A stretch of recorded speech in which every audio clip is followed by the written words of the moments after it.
Oh, still single at your age? How pathetic, especially for an old maid like you. I remember the time I met my ex-husband at a fancy Chinese restaurant. Despite his persistent sarcastic remarks, we exchanged words. Then, out of nowhere, my sister, who had eloped with someone else, appeared. When my ex-husband announced his intention to marry her, I couldn't help but laugh mockingly. "Oh, didn't I tell you?" I exclaimed, feeling on top of the world.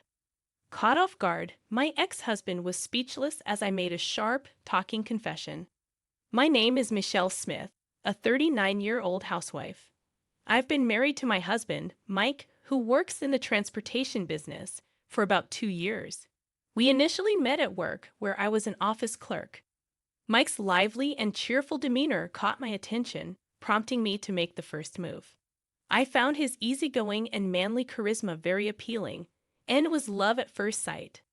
Upon expressing my feelings, he reciprocated, and we got married within a short span of 6 months.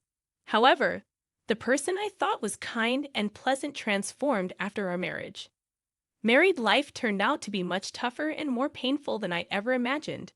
Mike, a light truck delivery driver, would shower me with abusive words, and at times, his actions made me feel dehumanized. Every day became gloomy, and I gradually began to fear him. Mike's job required delivering loads to various places in a single day, so he usually came home in the evening. Early in our marriage, I expressed my desire to work, wanting to contribute to our finances and save more, especially if we planned to have kids. However, when I brought it up, Mike, possibly due to being drunk and overreacting, slammed his beer glass onto the table and started berating me. "You saying my earnings aren't enough, huh?" he yelled. Terrified, I tried to placate him, explaining that I only wanted to avoid being a burden. His reaction was intense, making me feel like he was ready to hurl the glass at me. No, I just don't want to be a burden to you, that's all," I pleaded, realizing the difficulty of navigating our tumultuous marriage. After marrying Mike, I discovered that he harbored extreme paranoia and wild mood swings, aspects of his personality I had never witnessed during our dating days. This revelation was unexpected and raised the unsettling question: could I truly spend the rest of my life with someone exhibiting such behavior? The thought heightened my anxiety. Another incident further fueled my concerns. "I'm truly happy Michelle married into our family," said a relative during a Thanksgiving gathering at my in-laws' house. Mike rarely brought girlfriends home, so there had been worries he might never marry. My in-laws were genuinely kind and doted on me. Their joy at our marriage was evident, treating me like a cherished daughter. Despite the challenges in my married life, one consolation was dining out with my in-laws. However, during a family reunion in front of them, Mike began mocking me. "Must be nice, huh? Having a beauty like Michelle. Look at my wife. See that flabby belly of hers," he remarked. A male relative joined in the banter, drawing laughter from the crowd. His wife playfully pinched his belly, adding to the light-hearted atmosphere. Unexpectedly, Mike turned the tables and decided to poke fun at me. "What are you talking about, uncle? Michelle looks so childlike, hardly womanly. Your wife looks way more elegant and mature," he declared. I was left speechless by this unexpected comment and revelation. The male relative tried to defuse the situation, saying, "Come on, cut it out." But everyone seemed to find it hilarious. The only ones who looked concerned were my in-laws. To help me escape the uncomfortable scene, my father-in-law instructed, "Michelle, go to the kitchen. Help my wife with dinner preparations." Grateful for the reprieve, I followed his guidance, seeking refuge from the awkwardness that had unfolded in front of my in-laws. I hurried to the kitchen, my mother-in-law by my side, tears streaming down my face after the overwhelming incident. My mother-in-law comforted me with the tenderness of a real mother. Meanwhile, my father-in-law stepped in and chastised everyone, insisting on their apologies. All complied except for my heavily intoxicated husband, who remained defiant. Why should a husband apologize to his wife? That's why Dad always gets ridiculed by Mom. Can't you have some dignity? He argued, sparking a father-son confrontation. The gathering ended prematurely that day, and the relationship between my husband and his father deteriorated. Subsequently, my visits to my husband's family home became infrequent. Life after that became a living nightmare. I lost my only source of joy and started feeling weak and lost each day. Even simple daily chores felt monumental. Whenever my husband recalled that day, he would shout at me, blaming me for the humiliation he faced in front of everyone. Fearful of his temper, I lived in constant anxiety. Residing on the 10th floor of an apartment building, I often contemplated whether jumping would provide an escape from my misery. When mentally drained, making rational decisions became challenging, and I felt precisely that way.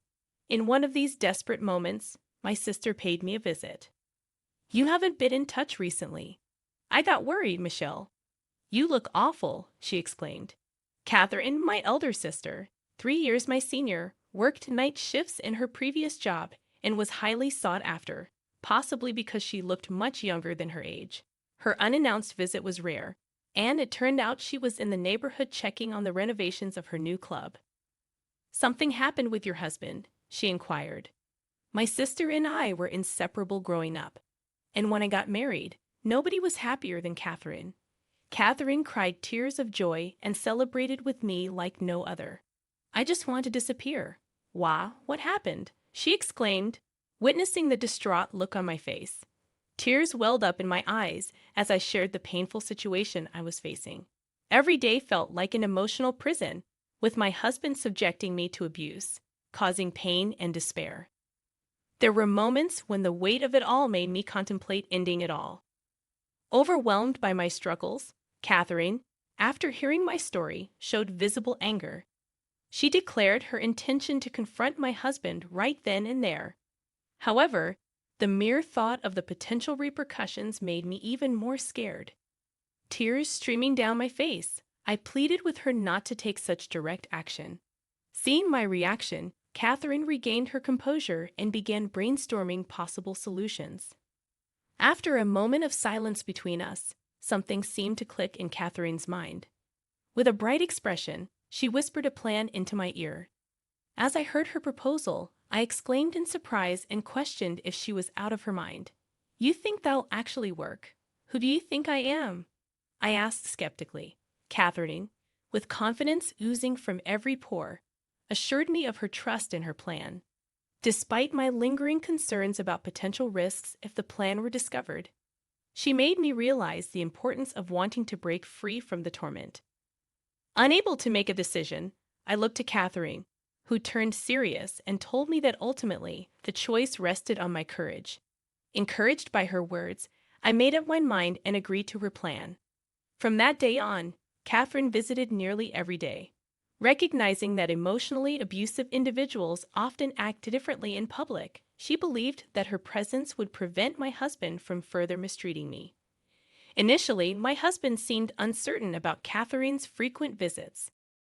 Yet, he seemed to enjoy the drinks they shared every evening, gradually warming up to Catherine.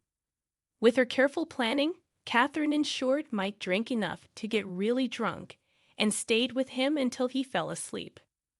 "You're always joining me for drinks, so feel free to stay the night anytime." Mike, now quite fond of Catherine, began to show her affection he never displayed towards me, even trying to stop her from leaving. However, Catherine always declined his offer with a polite smile, assuring him she'd be back the next day. For Mike, time with Catherine seemed like a dream. He was so enchanted by her that he appeared to have forgotten all about me. However, when Catherine's shop was about to have its grand reopening, an unexpected incident occurred. Out of the blue, Mike declared, "I'm divorcing you." Shocked by his words, I demanded an explanation for such a sudden decision. His cold response shattered me. "I've found someone I care about more than you. I want to be happy with her. I want you to leave." I flat out refused to accept his selfish reasoning. Despite my refusal, Mike seemed to have anticipated it. He coldly mentioned hiring a lawyer, and a meeting with a lawyer took place a few days later. Even there, Mike hurled unbelievable accusations at me. "You just want money, right? Do you want the property? I'll give whatever you ask, so let's end this in front of anyone. It was clear he no longer had feelings for me and was willing to pay a hefty sum to expedite the end of our marriage. The lawyer, perhaps feeling uncomfortable, presented me with the average amounts for such cases. Realizing the futility of resisting, I lowered my head and accepted the divorce terms.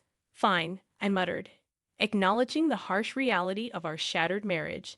Despite Mike's obliviousness and elation at the prospect of a smooth divorce, I demanded the division of the property. It seemed like he believed he could effortlessly earn it all back. Watching him with a mysterious smirk, I let the divorce proceedings unfold without him catching on. As the divorce proceedings began, Mike's parents, who were initially opposed to it, later firmly stood against their son's decision. When we went to inform them, they shouted at Mike and spoke in my defense. His mother, Tay, tried to convince him, while his visibly angered father scolded him. However, Mike dismissively responded, "It doesn't matter if you accept it or not. She's already agreed to it because you pushed her into a corner with lawyers." His parents' desperate pleas seemed to be just noise to him. Annoyed, he declared, "People like you are so damn annoying. I'm done with her. I'm going to marry someone I truly care for and be happy. Stop nagging me." Completely enraged, Mike shouted back in defiance. Unable to accept his decision, his parents disowned him on the spot, and Mike left their home, apparently eloping with his love interest. Half a year later, as I dined at an upscale Chinese restaurant, invited by someone, a familiar voice called out to me. To my surprise, it was Mike. I had stepped outside to make a call and bumped into Mike in the hallway. "Long time no see. Didn't think you were still around," he said with his condescending tone that hadn't changed. My face must have shown my disgust.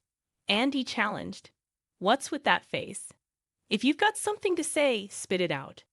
Despite being in a public place, he still looked down at me with cold eyes. I held back my anger and turned my face away, attempting to act indifferent. "You're acting all high and mighty when you can't even stand up for yourself. Did you manage to find a boyfriend after our split?" Mike mocked my demeanor, sneering at me. I regretted not realizing this side of him sooner, having only witnessed it after our marriage. Without confirming if I was in a relationship, Mike continued to taunt me, saying, "Really, still single? Pretty pathetic for an old hag." Just as I was about to respond, Catherine, my sister, walked into the store, calling out to both of us. Mike seized the opportunity, announcing, "Perfect timing. I was just about to share some news with Michelle here." His smug look was almost disgusting as he snaked an arm around Catherine, drawing her close. Unfazed, I stood there, watching the scene unfold with an icy cold gaze. Mike declared, "I thought I'd tell her first that we're going to get married." The smug grin on his face suggested he felt he had won at life even more than before our split. As he pulled Catherine even closer, ready to share his supposed triumph, I interrupted. "Michelle, didn't expect to see you here," Catherine said, not letting Mike's actions fluster her. His arm around her, Mike peered into my face with a triumphant expression. Before I could say anything, he dropped the bombshell. "We're going to get married." His words were met with a smile from Catherine, who gently shook off his arm. Mike's face turned into shock as he tried to comprehend the situation. "I'm sorry, but I can't marry you," Catherine calmly stated, leaving him bewildered. "What do you mean? Didn't she tell you?" I added, feigning mock confusion, relishing every moment of his confusion. As I joined my sister, we exchanged amused smiles. Witnessing this, Mike struggled to understand what was going on, his words coming out jumbled. "Was this all just a play, thanks to Catherine? I received quite the alimony from you, really grateful for that. Rejecting your initial proposal for divorce was all part of a plan to get as much property as possible from you. It was all Catherine's idea. I was eager to divorce, but didn't want to raise suspicion, so I played along. No way Catherine would say that, why not?"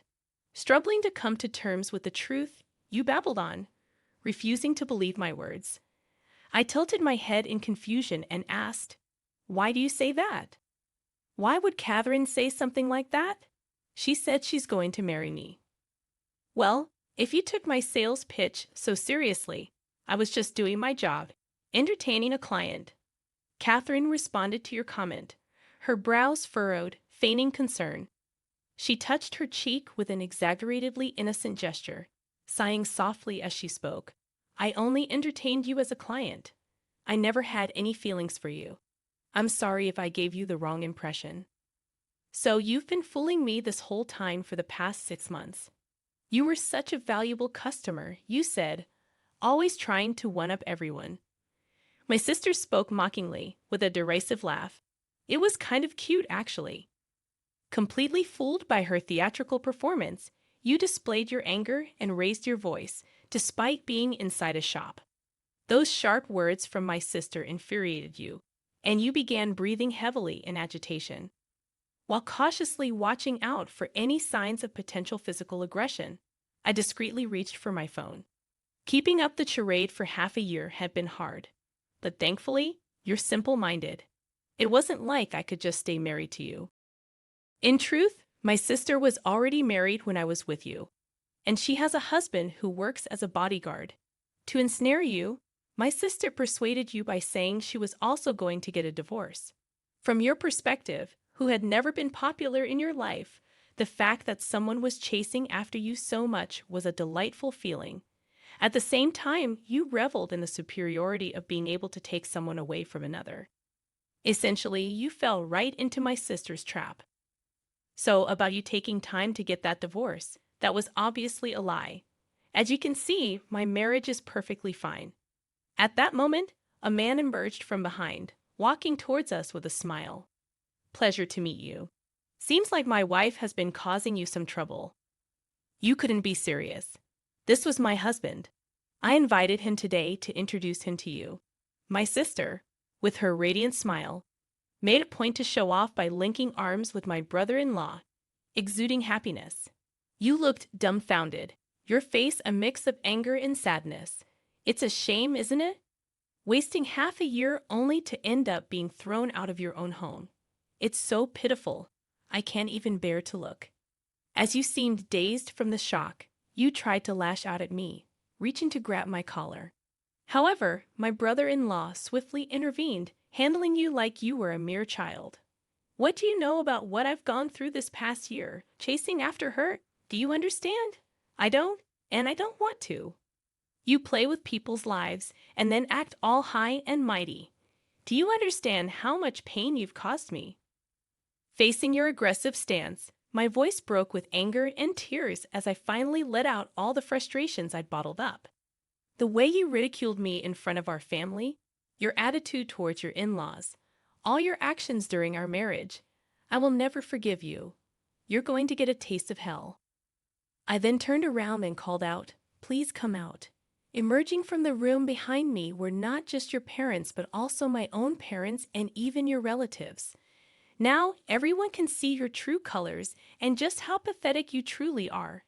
Ignoring your questioning gaze, I played a voice recording I had received from my sister. It had you speaking to her in a disgustingly sweet manner. Are you really going to break up with Michelle? Of course, I don't need someone useless who can only do house chores. I prefer someone mature and attractive, like you, Catherine. Your sleazy voice was so palpable that it made my skin crawl. Even though it was nauseating to hear, I did not stop the playback. In front of the entire family, you were being made an example of. Don't you love Michelle? Someone asked. Of course not. She's nothing more than a maid to me. I only married her because she would be a notch in my belt. No emotional connection there. Everyone present was visibly repulsed by your comments. You started to create a scene, demanding the recording be turned off, but my burly brother-in-law wasn't having it. He restrained you effortlessly, ensuring you couldn't interfere. She's so obedient, just a little threat, and she'll do anything. She's more like a servant, someone I can throw away anytime. I have no attachments to her. Having heard the evidence of the emotional abuse you directed at me, your in-laws were furious. Everyone present unanimously criticized you. You're a disgrace to this family. How could you say such things about your dear wife? You're pathetic even for a man. I'm embarrassed to even call you family. As everyone looked at you with contempt, I spoke coldly. Nobody's on your side anymore. Stay away from her family. I never want to see your face again. Having masterfully executed this public reprimand, I stopped the voice recorder and asked my brother-in-law to throw you out. You tried to retaliate, but to no avail. You were forcibly ejected from the premises. After that, the store was locked up, but you made a scene out front, demanding it be opened.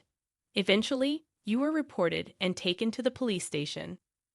My sister and I, having exposed your wrongdoings, gave each other a high five and shared our joy of having achieved our revenge. It felt like a celebration as we ordered food at the restaurant and everyone showed sympathy for the hardships. I had endured so much, but reserving the entire place for our gathering was the right call. Everyone could relax and enjoy without feeling restrained, as my sister Catherine had wisely arranged. I expressed my heartfelt gratitude to Catherine, who had supported me through everything, and we savored a meal together for the first time in a while. So I got my revenge on my ex-husband. After that, it seemed like he was almost stalking Catherine, got reported to the police again, and apparently my brother-in-law Mike gave him a taste of his own medicine. Following that incident, Mike was too scared to show his face around my brother-in-law. 13 years have passed since then, and now I handle the accounting at Catherine's store. I'm still in touch with my ex-in-laws and occasionally dine with them. I'm deeply grateful to Catherine for helping me out of my shell, and I'm determined to repay this favor someday. With that thought in mind today, I'm going to work hard alongside Catherine.